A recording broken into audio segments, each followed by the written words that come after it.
Time. Okay, so tonight we are looking at, let me quickly share.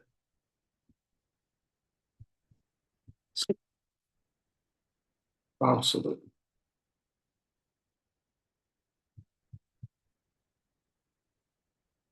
Okay, let me share my screen. Share my screen.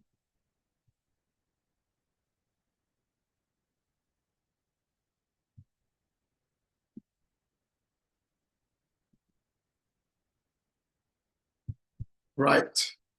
Beautiful. So tonight we're talking about the science of self-image transformation. Okay. It speaks about the systemic framework for overriding default programming and unlocking the human potential as much as possible. All right. So tonight we are going to be discussing quite a number of subjects: transforming self-image for a well-being, understanding the subconscious mind. Okay, we're going to be looking at how to visualize for success habits, visualization and success habits. We're also going to be looking at how to overcome fear through positive beliefs. We're also going to be discussing how to focus on our desired outcomes, right? And that speaks to, what we call trivial many and the vital few. That's the principle of the trivial many and the vital few. And then we're also going to be looking at how to unlock our potentials through the power of affirmations. Okay, so we're discussing on the importance of self-image and the impact on various aspects of our lives, which includes the influence of self-image on our self-esteem and our behaviors, as well as the consequences of what I call negative self-image. Okay, so I'm going to be explaining the difference between the conscious mind and the subconscious thoughts, the power of how to visualize, and the role of habits in personal development. And finally, I'll be sharing techniques for personal growth, which focus on the use of affirmations, how to meditate and visualize, and just emphasize the importance of focusing on our desired outcomes for growth. All right, let me move forward. So, the structural foundation of reality, according to a man called Maxwell Maltz, in the book called Psycho-Cybernetics, he speaks about the human potential, which is capped by one central constraint, which speaks to our self-image. Okay, our self-image is not a fixed trait. It is a constructed blueprint that dictates our self-esteem, governs our daily behaviors, and defines the limits of our confidence. It's just like any structure, any house, whatever it is that you build as a structure, you can decide to deliberately demolish or rebuild it intentionally. Okay, so that is exactly how we can also build or destroy our own self-image. Okay, so when we talk about our self-image, it speaks about three things. It impacts on three major things, which is our self-esteem, our confidence, and of course, our observable behavior. All right, so transforming self-image for well-being, the importance of our self-image, building our self-image according to the book of Maxwell Maltz in the topic Psycho-Cybernetics. All right. He explained to us that self-image influences our self-esteem. It influences our impact on our confidence and our behaviors.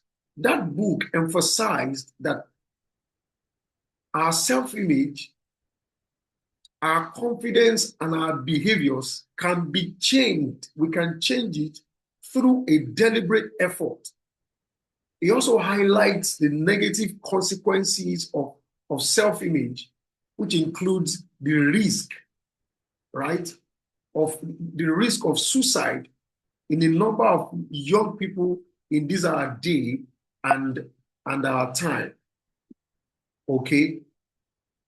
The danger of we not being able to manage our system, our mind, either our conscious mind or the conscious mind, putting a deliberate effort into it. Okay, so studies suggest to us that every human brain processes about 50,000 thoughts per day. For an average right-thinking human being, we process a minimum of 50,000 thoughts per day. The vast majority defaulting to negative self-assessment. Oh, how sure am I that I can make it? How sure am I that I'm going to prosper? How sure am I that when I get to this particular age, I'm not going to break down? What is going to happen to my health when I get to 60 or 70? Quite a number of thoughts that processes through our minds every day amounts to about 50,000 thoughts. You can imagine that. And in all of those 50,000 thoughts that our mind processes on a daily basis, a majority of those thoughts tends towards the negative. So that speaks to the fact that we have to be deliberate in programming and reprogramming our mind, our subconscious mind, consciously to think the positive, to say the positive, and to always be positive, all right, at every point in time. All right, like I said, that we can make a deliberate effort to change our thoughts, and that impact on our self-image, what you process in your thoughts, impact on your self-image, influences your self-esteem, and then ultimately your confidence and the impact on your behavior. All right. So, and I said that it can be changed through a deliberate effort. So, if we decide or, are not careful to concentrate our thoughts on the positive, it impacts negatively on our self-image, and it also includes the risk of, suicide, particularly, most importantly, among the young men, even women too. All right. So, and we cannot overstress the benefits of a positive self-image as an impact on our overall well-being. So the leaving our self-image to chance is a statistical risk, and it deeply impacts or entrench our negative self-image. It correlates with severe mental health crisis. You can imagine that, which includes a demonstrable increased risk of suicide, okay, particularly amongst the young men, young ladies. All right, this speaks to how we must be deliberate about having positive self-image, having positive thoughts all the time. Let's move to the next slide. Okay. So the dual operating system of human behavior. I talked earlier before about, the conscious mind and the subconscious mind. So what is the role of our conscious mind? What role does our conscious mind plays? How does it filter? And what impact does it have in the outcome of, of our lives generally? So the conscious mind, it generates and manages the role that our conscious mind plays in our thoughts is that it acts as the role of the director. It generates and manages our persistent thoughts. Out of the 50,000 thoughts that every mind processes on a daily basis, your conscious mind is what directs, is what generates and manages the persistence of those thoughts. Okay? And our subconscious mind acts as the executor. Okay? It controls the physical functions without having to judge. It just stands and then see how it is being controlled. So it is our conscious mind, right, that does the filtering, filters the thoughts. Out of the 50,000 thoughts that our mind processes on a daily basis, our conscious mind plays the role of the filter, right? Highly critical and analytical. It is your conscious mind that criticizes and analyzes every thought that your mind processes on a daily basis. And then the impact, the environmental impact that your conscious mind has is that it reacts sequentially to present the circumstances to you. Okay? And then speaking to our subconscious mind, it acts as the executor. It controls the physical function without having to judge it. Okay? And then when it comes to filtering, it comes with a zero judgment. It takes instructions and deliver it to your life the way you've processed it, the way your conscious mind has processed it. You see the outcome. You see the outcome of the process, what your conscious mind has processed. Okay? The subconscious mind gives you the outcome. It filters it and brings it to you the way you have exactly processed it. All right? And then speaking about the environmental impact that it has, your subconscious mind connects with the universe. Okay?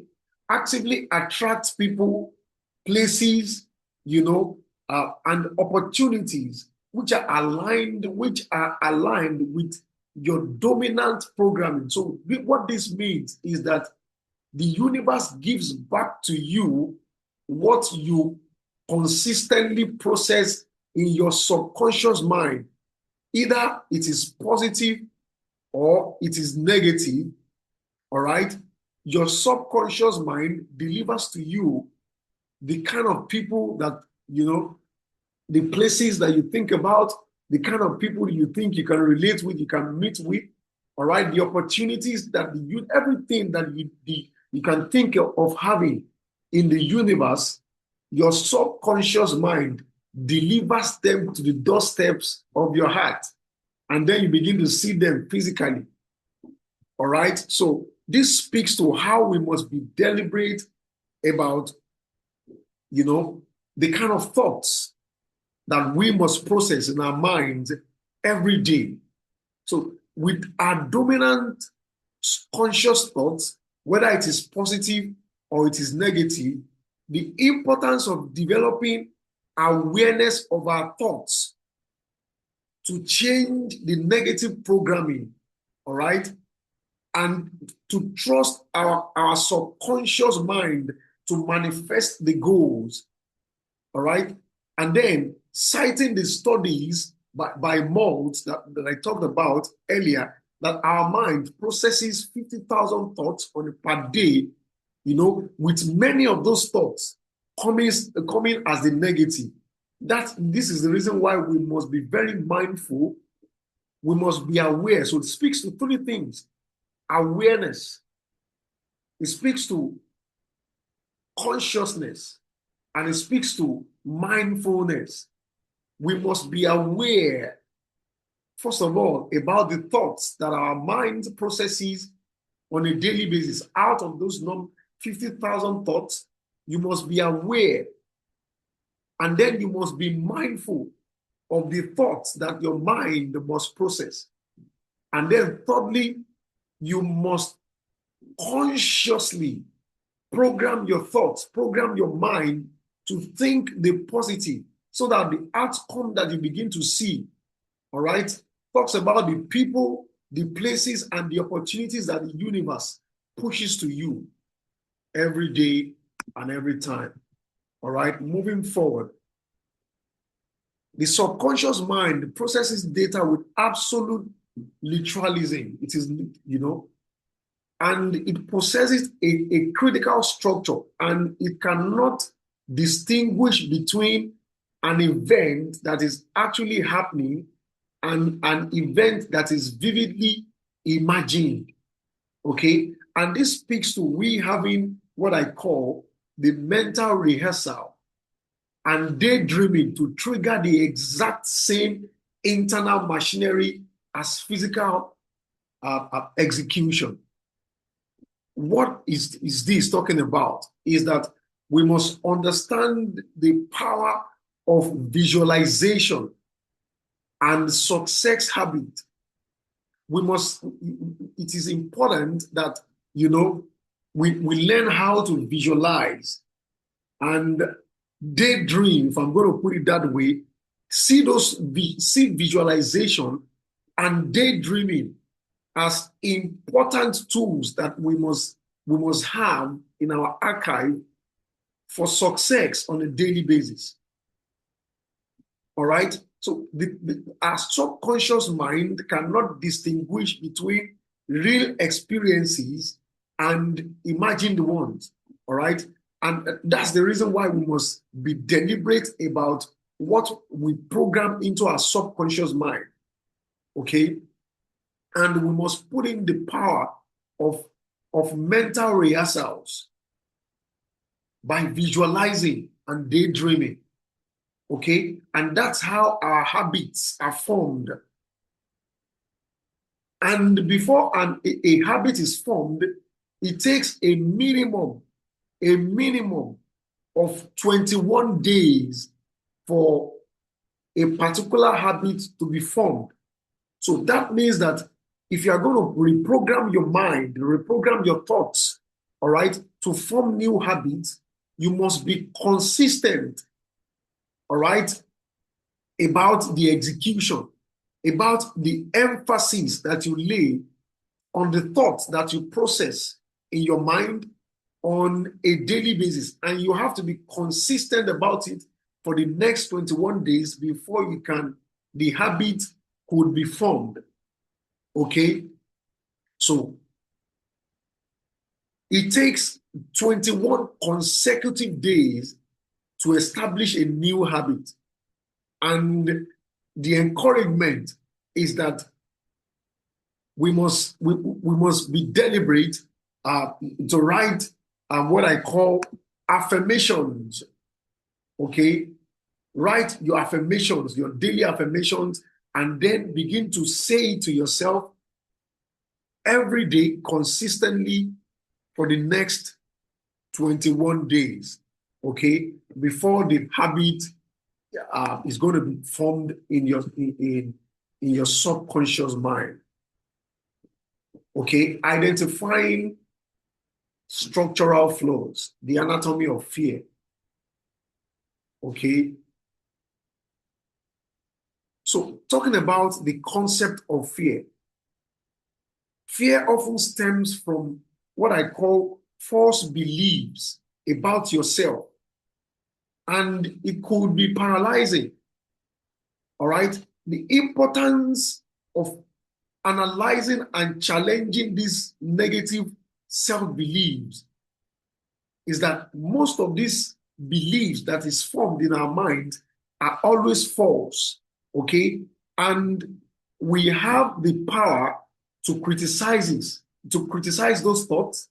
We have the power to rationalize those thoughts and pick the ones that, sieve away the ones that are negative, and then imbibe as a culture the ones that you think are positive, right? And then the ones that you rationalize, some of them are false belief. It is a structural error in how you perceive your own capability. Most negative beliefs are objectively false. All right. And the danger of rationalizing is that when you rationalize failure or anxiety, you are simply telling yourself a rational lie to just justify a broken blueprint. Okay. So paralyzing fear really stems from objective reality. It is a product of false belief masquerading itself as logic. Okay, so what does this mean is that we must learn to focus on what the positive is speaking rather than concentrate our energy on negative self-belief. Okay, right. So talking about the principle of target fixation, the principle of target fixation that speaks to our focus on the desired outcome that we want for our lives, our desired focus that we want to see either in your career, the desired focus that you want to see either in your business or probably in your personal life. And I'm going to share this analogy of the bike. If you want to learn to ride a bike or you want to learn to drive a car, what you are told by your instructor, by your driving instructor, is that you focus on where you are going, not on maybe the gears, not on maybe the throttles or the brake. You concentrate, you focus on where you are going. All right. So in motorcycle safety, looking directly at the obstacle guarantees you that you will hit the obstacle, because that is what your mind, because that is what your eye is focused on. All right. So survival requires locking your vision on where you want to go. All right. So how does this apply to us? So it is a mechanical principle that governs our personal development, whether you are navigating your relationship, your financial life, maybe it is in your health. Focusing your mind on the current problem that you are going through, either in your health, either in your finance, either in your personal life, either in your business, either in your relationship, either in your career, either in your marriage, whatever it is. The moment you fix your mind or you focus on the current problem that you're going through, all right, your subconscious mind, all right, if you focus your subconscious mind on the problems, right, then you are going to see the problem. That's the way it works. But in the other way around, if you focus your mind on the outcome that you want to see, all right, it is that same outcome that you're going to see.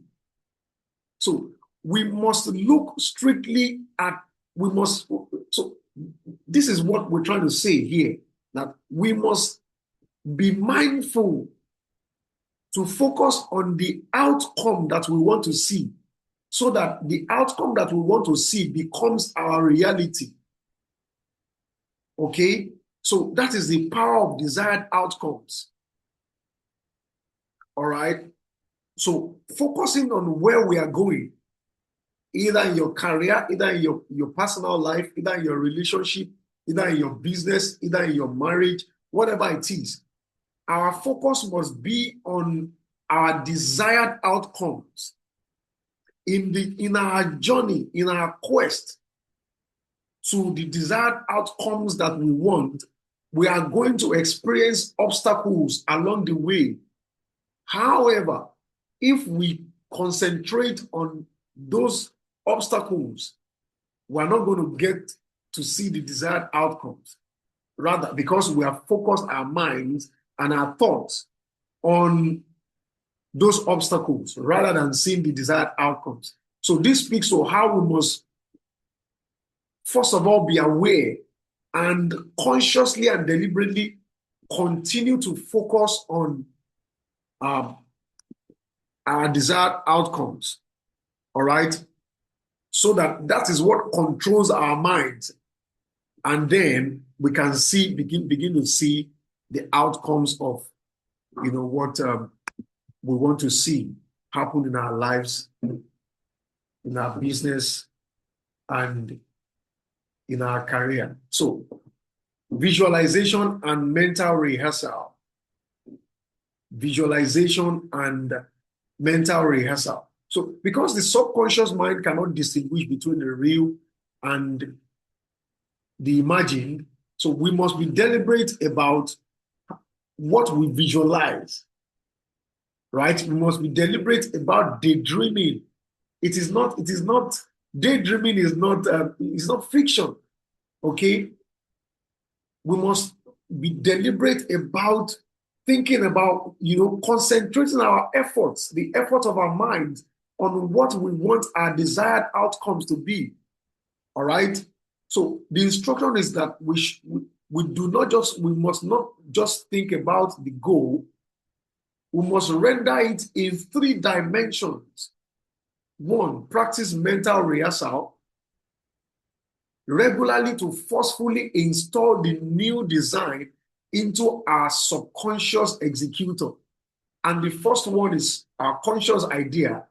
The second one there is mental rehearsal. We must mentally rehearse the outcome that we want to see, visualizing it, and then rehearsing it in our minds. Okay? And then it becomes our subconscious reality. Okay? And this speaks to the power of affirmations. Speaks to the power of affirmations. And if we want to develop affirmations, it speaks about the 3 P's, right? It has to be personal, it has to be present tense, it has to be positive. I give you an example. I say to myself every morning when I wake up, I am happy, healthy, wealthy, healed, and whole. That is all encompassing. I am happy, healthy, wealthy, healed, and whole. I say it over and over again for about 3 to 5 minutes before I carry on with my daily routine. I am happy, healthy, wealthy, healed, and whole. The 7 I am statements, even Jesus Christ, in the Holy Book, talks about the I am. I am the bread of life. I am the tree of life. I am this, I am that, all right? So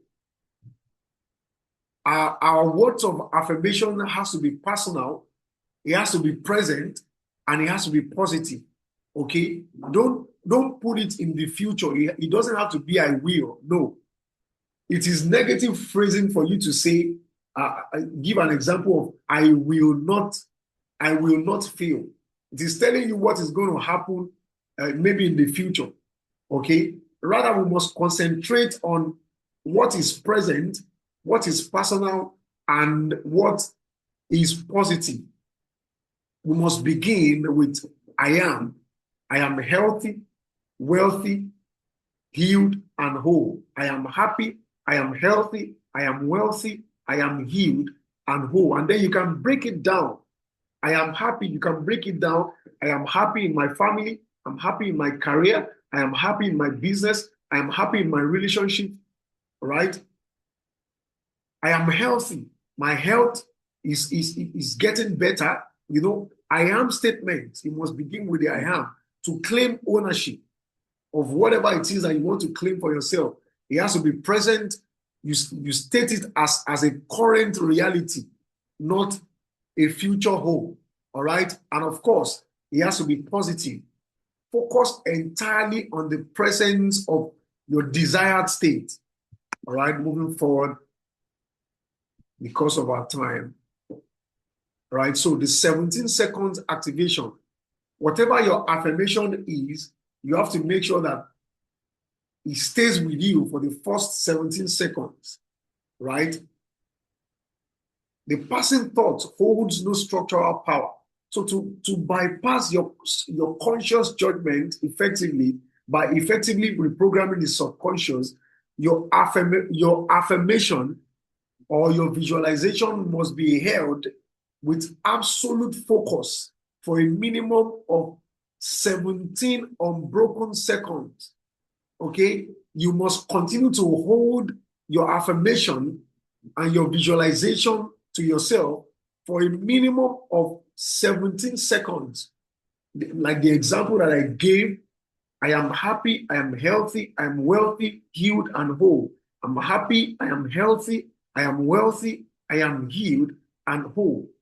I attract wealth from every directions and sources, right? I'm a money magnet. I'm a money magnet. I'm a money magnet. I attract wealth from every directions and sources. I attract health from every directions and sources. You must continue to say this to yourself for the next 17 seconds. And then you are consistently delivering it, saying this to yourself to form it as an habit over the next 21 days. And then you begin to see the desired outcomes of what your subconscious mind have processed, to yourself, right? The 21-day, sustenance protocol is that you must not miss one day out of the 21 days. Because the moment you miss one day out of it, you go back again to start all over again. Because it takes 21 consistent days to be able to form a new habit. All right. So you have to be consistent about it. 21 consecutive days of daily positive affirmations and visualization to make it set properly. All right. You say it every day at a particular, maybe you can program yourself. Maybe every time you wake up before you start your daily activity, as soon as you wake up, you begin to affirm and visualize. You visualize and then you affirm it to yourself every day, or maybe after work, when you come back from work, before you go to bed, you affirm to yourself, and you have to visualize and hold it within yourself for the next 21 days. All right. Mm-hmm. If you miss it, you have to, the habit will not be able to be formed. So that means that you have to be conscious about it, and you have to be consistent about, forming the habit before, you can begin to see, it can become automated. All right. So what is the self-transformation engine? The first phase is that you format your subconscious mind by replacing the negative thoughts with the positive ones. All right. By visualization. All right. The visualization speaks to words of affirmations. You visualize, what you want your desired outcome to be. It's a mental blueprint of what you want your desired outcome to be. And you visualize it. And then after you visualize it, you begin to affirm it. Affirmations are not magic. They are not magic. They are mechanical processes. When executed in precise sequence, they systematically rewrite your default reality. All right. So that's our takeaway for today, that visualizations and affirmations are not magic. They are mechanical processes. All right. And when they are executed in precise sequence, they systematically rewrite your default reality. And then you begin to see the outcome of what you want the outcome of your life to be. All right. So it comes in four phases. The first one is the input. The second one is the ignition, sustained focus for 17 seconds. All right. You visualize what you want your desired outcome to be, and then you begin to affirm it. And then you are consistent about it for the next 21 days before they can be formed to become an habit. First, you visualize it. Second, you begin to affirm it, right? So the second phase is the ignition, is a sustained focus for the first 17 seconds, all right, to breach your subconscious mind. And then the third phase, all right, is the sustenance.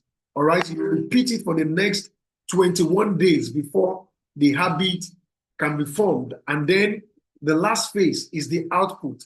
Your new self-image, all right, drives automated, all right, it becomes automated. You begin to see the outcome of what you visualized for the first 21 days and what you have also, continuously affirmed to yourself, all right? And then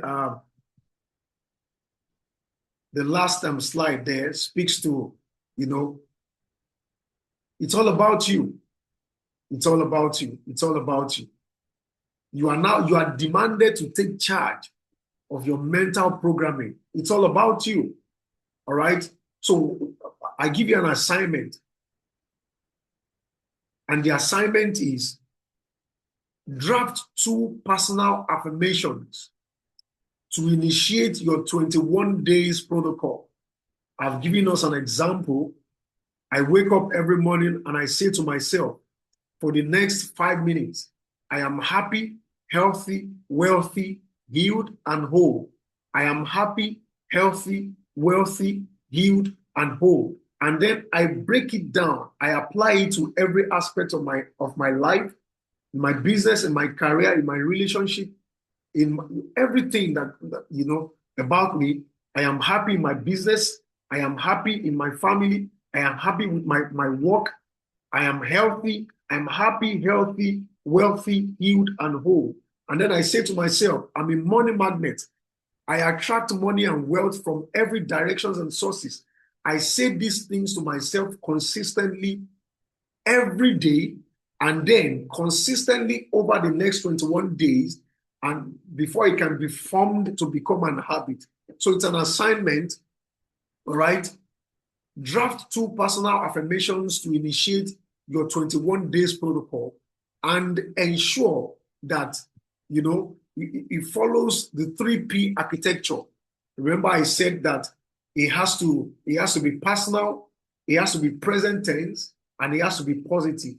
All right. The assignment is write 3 affirmations, right? Affirmation statements to yourself, and then say it to yourself consciously every day for the next 21 days before it could be formed to become an habit. Remember, I said that it has to be positive, entirely free from any negative framing. It has to be present and it has to be positive. So you are the architect of your own potential. All right. So thank you very much, everyone. We have come to the end of today's class on the Evolvers Guild. And until next week again, when we come your way, it's bye for now. If you have any questions, you can send me an email, samuel.timilehin@gmail.com. If you have any questions, you can send me an email, samuel.timilehin.com. But thank you, everyone, for attending the Evolvers Guild tonight. See you all next week. Thank you, everybody.